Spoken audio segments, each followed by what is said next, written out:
Good morning. Our readings from Romans 13. Let no debt remain outstanding except the continuing debt to love one another, for whoever loves others has fulfilled the law. The commandments, you shall not commit adultery, you shall not murder, you shall not steal, you shall not covet, and whatever other command there may be, are summed up in this one command: love your neighbor as yourself. Love does no harm to a neighbor. Therefore, love is the fulfillment of the law.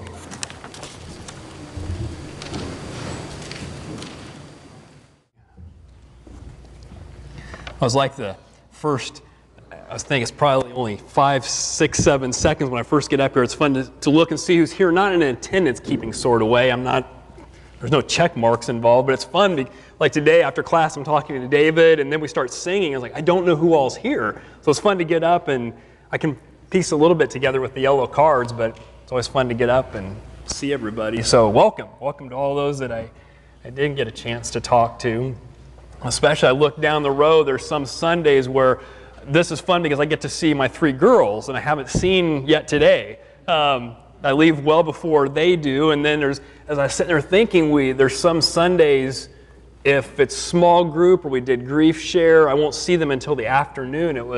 I thought, that's probably been 2 months ago, I took a selfie and shot it to them, and in the memory of Star Wars, I'm like, hello girls, this is your father, because I hadn't seen them. I leave 2 hours before they do on Sundays, and then won't see them till much later in the afternoon. So hello girls.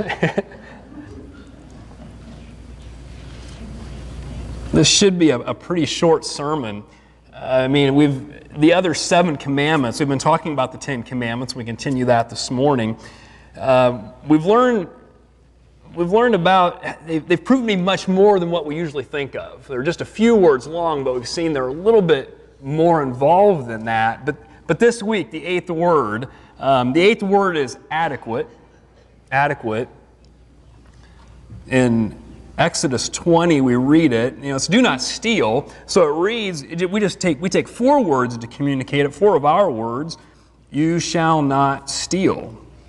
So that's in Exodus 20:15. This one just reads very, very simply, as a lot of them have to this point. You shall not steal. And it shouldn't take too long, because stealing it's stealing. That's what it is. So we're almost done. We could just stand and sing and know, don't do it. That's what it means. To now we've been able to sum these up in one word, and we found that they encompass so much more than just one word or one thought. Our time with the 10 Commandments has taught us, first of all, one, that first word, one, is to follow one God.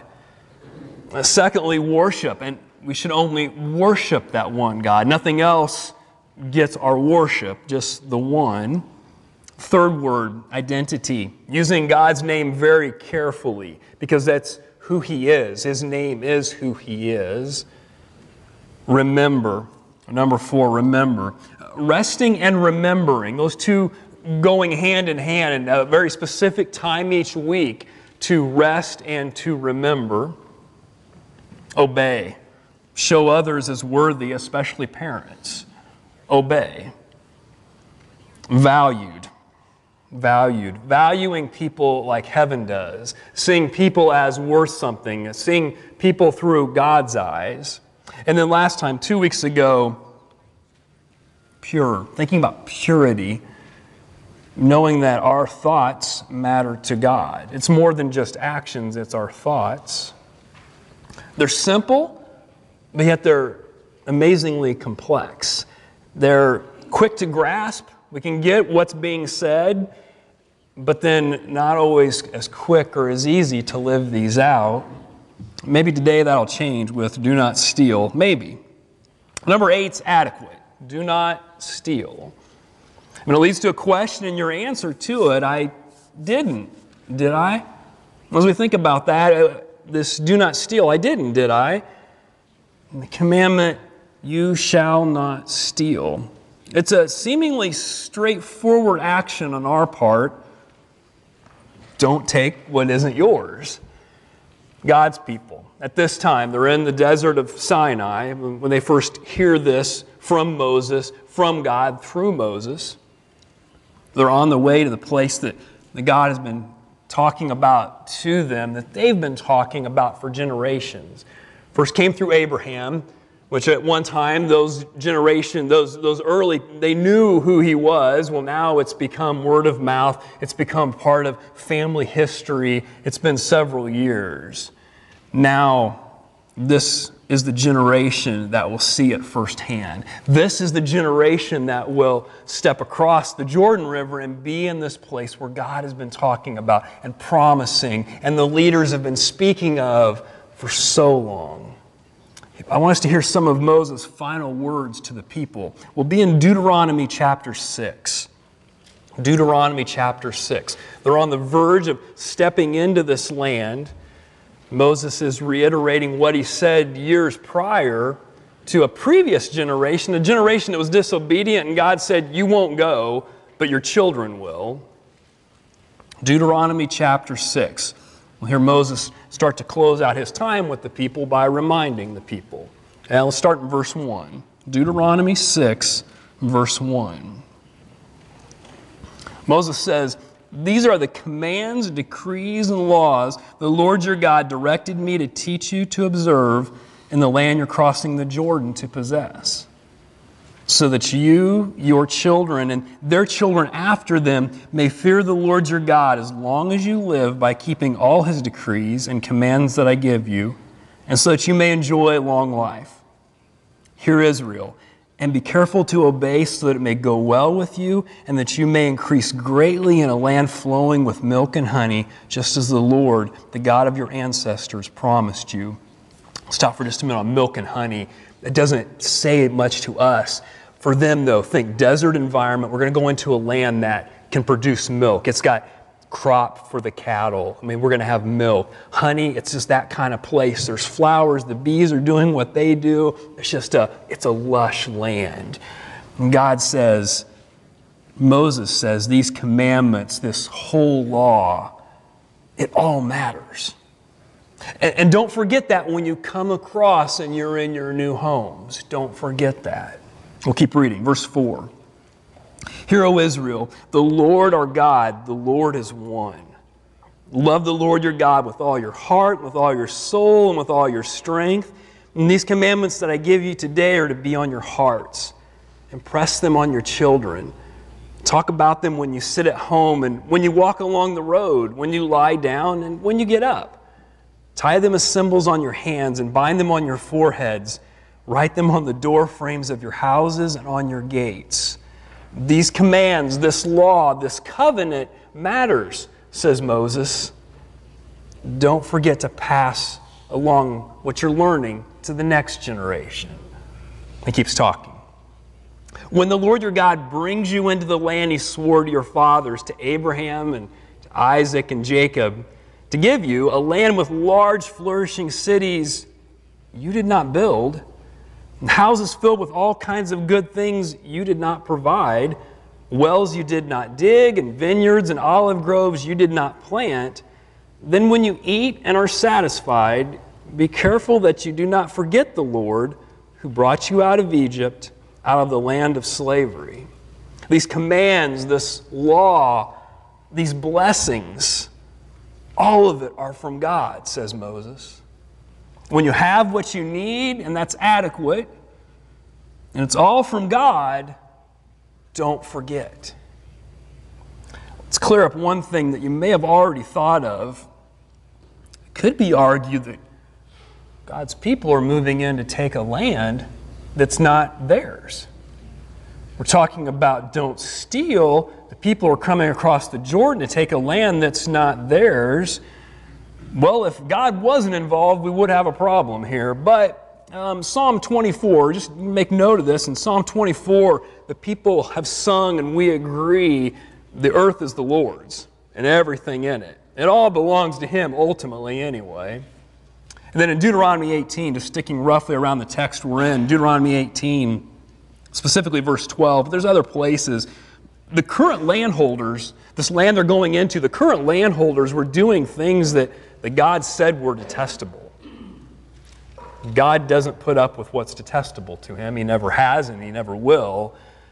As he would later punish his own people, he's now punishing those living in the land. Here, the people of God's choosing are on the edge of a land of his choosing. The promise keeper was fulfilling his promise. This promise he made a long time ago to a man named Abraham who could never have imagined this is how this would come to be.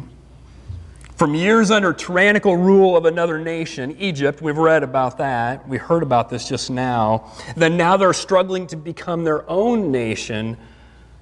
Well, they're like you were when you moved off to college. They're like you were when you first got married, maybe when you first lost that job. Maybe they're like you when your life took that turn that you didn't anticipate that it would when that happened. And it's those times we find out we don't have everything that we need. Jennifer and I had a book about finances. We were reading it shortly after we were married, and I just remember this part of it. And talking about several of the problems that young people face in marriage. It revolves around finances, but a lot of it is because they want in the first year what their parents have taken 30 years to acquire. Now that was pretty eye-opening to me. They want in that first year of marriage what they've grown up with, but they forgot that it took 20, 25, 30 years or more for their parents to acquire that. The 4-bedroom house, the 2 cars, the timeshare, everything that goes with whatever the hobby is. Again, those things didn't show up overnight. The reality is they don't appear overnight. The dilemma is, will you find what you have as adequate? It must have been a dilemma in the desert as well, because it's that word that makes this list of 10. God says, you won't steal. You won't steal. So even after the miracles surrounding their release, remember back to that time, those plagues all being performed, and then the water parting and the people going across, the things that he's done in the desert, they still might decide they want what belongs to somebody else. What would that be? I don't know. I try to think about their culture a little bit. Maybe they want a bigger tent. Bigger tent. Maybe they want better livestock. Maybe they want a staff that's a little bit straighter than the one they've been carrying for the last several weeks or months or years. Maybe they want thicker soled sandals, a little more comfort factor. Maybe they want a little more one-on-one time with Moses. That's what they're after. Maybe it's jewelry. They got a glimpse of it at one time in Egypt and they've heard those stories. Maybe they want more food and more water. We don't want to laugh at any of those because those are the things that made up their life. That was their life. And sometimes they may not have found any of those things as adequate. So the commandment was, you shall not steal. Exodus 22, if you read it, it gives some specifics regarding taking something that's not yours. God very often will give more details on what he means about things, and he did that in Exodus. Their world, as in ours, it must have left some feeling like what they had was inadequate. Even with God as powerful as he showed himself to be, those stories that have been passed down through generations about what God has done, and then the things that they've seen with their own eyes, even recently, even with a covenant that makes God approachable. It's not a covenant that keeps God way out there. It's a covenant that brings God into the camp. It's a covenant, if they'll only look, there's been a flame and there's been a cloud, and they know that God is always around. Even with all of their needs met on this journey that they've been on, you know about their clothing, don't you? Go to Deuteronomy 29. Just one verse. Deuteronomy 29:5. We can't let this one get by us. Deuteronomy 29:5. Or you can listen, I'll read it as well. It's a single little verse. We can go on by, but check out what's happening here. Deuteronomy 29:5. Yet the Lord says, during the 40 years that I led you through the wilderness, your clothes did not wear out, nor did the sandals on your feet. This is the generation hearing that. This is the generation that were kids when their parents didn't believe we can't conquer these nations. God says, fine, you won't. You won't go to the land I'm promising. Your kids will. Those kids have now grown up. They're ready to go in. And God reminds them, during those 40 years you were wandering in the desert while your parents were dying, your clothes didn't wear out, and the shoes on your feet, they didn't either. A God who provides. Yet they would still find some parts of their life inadequate. They would find what they have is not enough, because part of the covenant is you shall not steal. When you don't trust God and you count on yourself, then you'll take something for yourself. When you don't trust God and you count on yourself, you'll take something for yourself. So breaking this commandment, though, it's more than doing something you shouldn't. We've learned that from Jesus over the last several weeks as we've talked about these commandments in a much bigger picture. Jesus has taught you through his comments on these commands that we're thinking things we shouldn't. It's just not doing something we shouldn't. He says it starts up in here, and it's thinking something that you shouldn't. He says, hate and anger. Hate and anger plant the seeds for murder. In fact, he says it's kind of a blurry line. But you see, well, that's just hate and that's murder. No. It looks like they're looking very much the same. They dovetail. Lust is what plants the seeds for adultery. It's not one or the other. You look at him and he shows, again, this dovetail that's going on. But what about stealing, though? Stealing. Listen to Mark chapter 7. So let's go to Mark chapter 7. Some religious leaders, they're upset because Jesus' followers didn't do the expected ceremonial washing of their hands. It doesn't sound too complicated to us, but pick something that may go on in here that you'd be like, oh, they didn't do it. They didn't do it. They had the prayer for the fruit of the vine before they had the prayer for the bread. Something where it's, oh no. That happened. Seen it, heard those conversations. Not here, another place. But those things where it just didn't go off quite like they thought it was going to. And the religious leaders see that with Jesus' followers. They didn't do their washing of the hands like they should always do, because that's what good Jews do. Let's listen in. Mark tells us about what's going on. Mark chapter 7, let's just start at the beginning.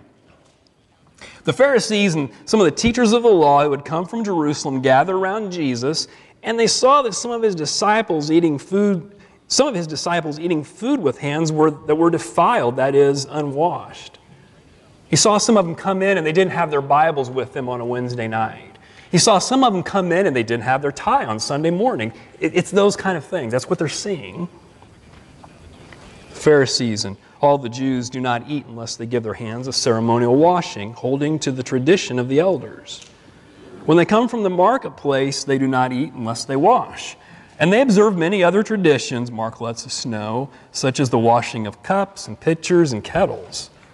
So the Pharisees and the teachers of the law asked Jesus, why don't your disciples live according to the tradition of the elders instead of eating their food with defiled hands? He replied, Isaiah was right when he prophesied about you hypocrites. As it's written, these people honor me with their lips, but their hearts are far from me. Ouch. He goes on to illustrate how these leaders, they followed the letter of the law, but they missed the entire meaning of the law. Go to verse 14. And Jesus called the crowd to him and said, listen to me, everybody, and understand this. Nothing outside a person can defile them by going into them. Rather, it's what comes out of a person that defiles them. It's not just what people do on the outside that matters. It's what goes on inside of them. Verse 20. He went on, what comes out of a person is what defiles them.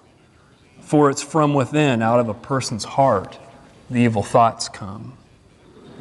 Sexual immorality, theft, murder, adultery, greed, malice, deceit, lewdness, envy, slander, arrogance, and folly.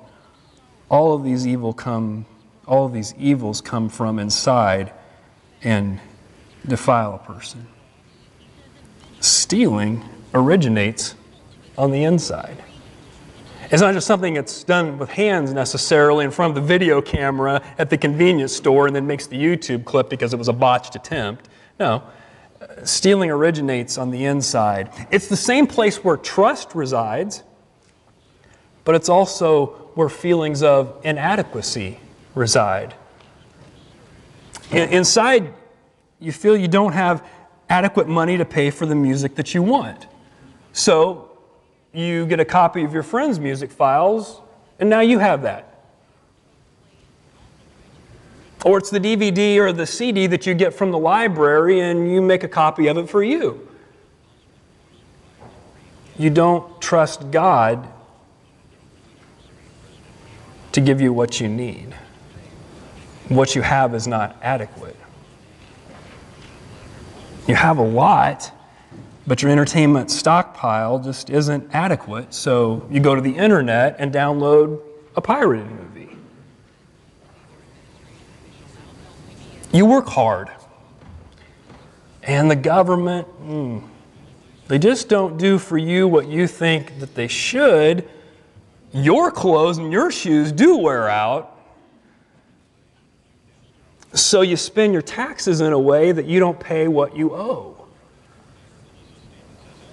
Sometimes you may actually, like these, put something in your pocket that isn't yours, and that's called stealing. And God says, you shall not steal. You may take home the extra change that you were given when you knew it was too much. You don't pay back what you owe someone. You kept then what isn't yours to keep. You take things home from the office that aren't yours. We can't laugh at that one because that's some people's lives. We can't laugh at any of these because it's some people's lives. Just like we couldn't laugh at what we talked about with the bigger tents and the better crops, better livestock. But sometimes we don't even need pockets to steal, though. Now you can share your login information with somebody. They don't even need a subscription. Just use mine. Here's my credentials. And sometimes our terminology even betrays us. I'm just going to steal a few extra minutes for break today. We just took something that wasn't ours. We sneak in the side door at an event that everybody else had to come through another door and pay for. Or we're recording at an event that we're told don't record. Do you trust God? Do you believe that what God is giving you, will give you, is adequate enough? Being somewhere and they tell you don't take pictures. Well, you can. It's a cell phone. It's very easy to get. You can look like you're calling somebody and you take a picture. And you took something that wasn't yours to take. Selling or trading something for more than it's worth, or not disclosing what's wrong with it. Car dealer, it's good, it runs great, just don't start it until I leave. We're thinking. And we laugh, but in God's eyes, what would it be? Claiming work is your own, whether it's written or intellectual. In the world of academics, it's called plagiarism. In God's words, it's called stealing. And God says, do not steal. Are all those really stealing, you ask, though? You're kind of pushing it there a little bit. Did someone get their hands on something that wasn't theirs? And if so, what else do you call it? Do you trust God to provide what you need,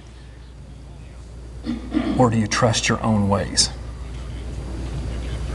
Stealing is an issue of trust, and it begins at the level of the heart. And stealing is really more than one commandment. Think about it this way. Those first 3 commandments, God first, don't make any other idol, don't give your worship to anything else, and don't misuse His name. Those are all about taking glory from God and giving it to something else. Something that you think must be adequate. Something that I think must be worshipped. The 4th commandment, the Sabbath, it's taking away what our body and our mind need. When God tells us you need a block of time to rest and remember, He's the Creator. We'd be pretty good to follow the directions. But we take away from that because we think this is more important. And we just stole something that wasn't ours to take. The 5th commandment, honoring our parents, we keep honor and respect from those that deserve it, namely parents, as the command speaks. We take something that's not ours to take. 6th commandment, taking a life which is not ours to take. The 7th commandment, taking someone else's love or affection which does not belong to you. So far, they're all about stealing. And breaking any of these, you say and I say that what we provide is adequate. Yet we know so well it's not. We know so well. We long to have the freedom that this list of 10 words brings. And the 10 commandments are about freedom. They've been spun to be something else. And God just wants to. No, the author of life is the best one to instruct us how to live life. Amen? The author of life is the best one to instruct us on how to live life. The 10 Commandments are not some sadistic ploy He has to create misery in our lives. It's the exact opposite. These 10 words are His ways to help us to know how to live in relationship, in covenant with Him. Think of the times you've kept this commandment. You've gone back and said, "You overpaid me. It was only 23 cents. No, you overpaid me. You need to keep this." And sometimes you've got to work at that to get that across. You've said, "No, I'll buy my own copy." Or you've said, "No, I'll buy my own subscription." Or you've said, "I don't need either one of those. Thanks for letting me listen to that." You've been honest about an item that you had for sale. You said, "These are the problems with it." Because you know your God will provide. You may lose thousands or hundreds of thousands, but you'll be honest because you know it's your God who provides, not you and whether somebody finds out or not. You've declared your actual incoming money as income. Praise God for that. You didn't steal anything. Because you know this commandment is more than a do or a don't. You know it's life. It's life. It's not old, it's actually timeless. This was spoken a long time ago in a desert that most of us have never been to people wearing things we would never be caught dead in. And it still pertains to our lives, our high-tech world today. It's timeless. And you also know it's a word for your life today. Today. Because of what Jesus did, we too can be in the presence of this God who takes nothing from us, but wants to give all of us everything we need. If the only thing that He gives you right now is Jesus Christ, that's all we need. Really? Right? If that's all He gives us, we have everything we need. But the beautiful thing is, because of where we live and what we have access to, we get so much more. We're so blessed. So blessed. Because of what Jesus did. These commandments, Moses, all that we're talking about, they're all pointing to Jesus. And Jesus points back to God. It's my prayer that you'll find and follow, step in behind Jesus. Next week, the ninth word. The ninth word. And we'll find out that size and color are not the problem. That's next week. Will you follow this Jesus this week? Will you not take anything that's not yours because you know your God is adequate? Mark, let's sing together.